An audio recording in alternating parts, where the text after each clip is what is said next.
উত্তর কোরিয়ার সঙ্গে গোপনে হাত মিলিয়ে কি সত্যিই আন্তঃমহাদেশীয় ব্যালিস্টিক মিসাইল তৈরি করছে ইরান?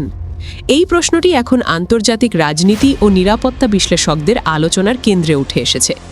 সম্প্রতি রাষ্ট্রবিজ্ঞান ও প্রতিরক্ষা বিশ্লেষক ডক্টর ব্রুস বেচটল জুনিয়র এর একটি গবেষণা প্রতিবেদনে এমন কিছু তথ্য উঠে এসেছে যা পশ্চিমা বিশ্বে নতুন করে উদ্বেগ সৃষ্টি করেছে। তার গবেষণায় দাবি করা হয়েছে, বহু বছর ধরে ইরান ও উত্তর কোরিয়ার মধ্যে একটি গোপন সামরিক সহযোগিতা চলছিল এবং সাম্প্রতিক সময়ে সেই সহযোগিতা আরও গভীর হয়েছে।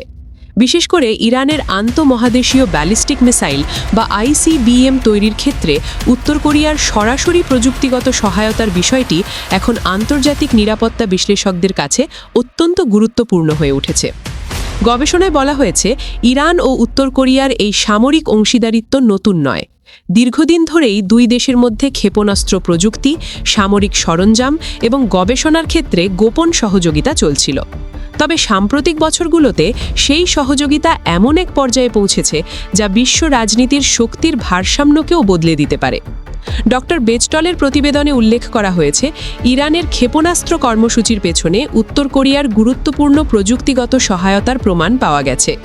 এমনকি তিনি দাবি করেছেন, উত্তর কোরিয়া থেকে অন্তত ৮০ টন ক্ষমতাসম্পন্ন শক্তিশালী রকেট বুস্টার ইরানে পাচার করার তথ্য তার কাছে রয়েছে।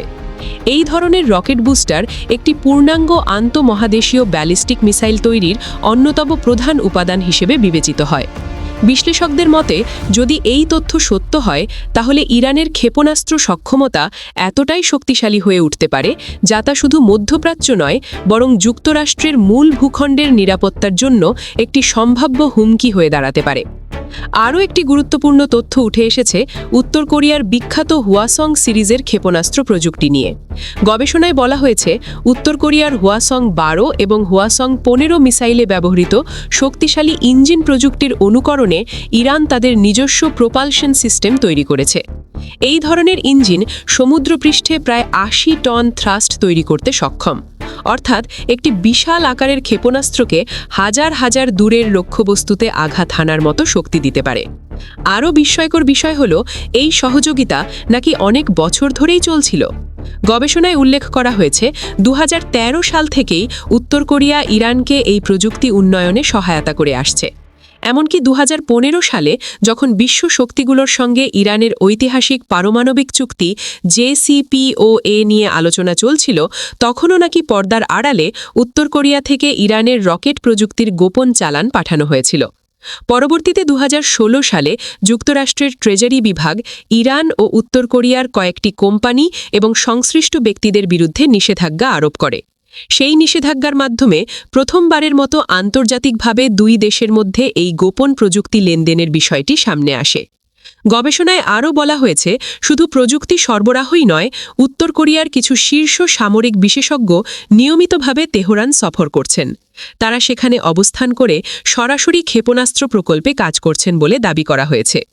এছাড়াও জাতিসংঘের বিশেষজ্ঞ প্যানেলের ২০২১ সালের একটি প্রতিবেদনে উল্লেখ করা হয়েছিল যে ২০২০ সাল পর্যন্ত উত্তর কোরিয়া থেকে ইরানে বিভিন্ন সংবেদনশীল ক্ষেপণাস্ত্র যন্ত্রাংশ সরবরাহ করা হচ্ছিল।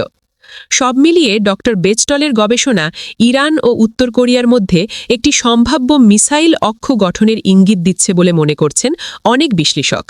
তাদের মতে, যদি এই ধরনের সামরিক সহযোগিতা সত্যিই চলতে থাকে, তাহলে ভবিষ্যতে বিশ্ব রাজনীতিতে বড় ধরনের পরিবর্তন দেখা যেতে পারে। কারণ আন্তঃমহাদেশীয় ব্যালিস্টিক মিসাইল প্রযুক্তি এমন একটি সামরিক সক্ষমতা যা একটি দেশের প্রতিরক্ষা ও কৌশলগত শক্তিকে সম্পূর্ণ নতুন স্তরে নিয়ে যেতে পারে।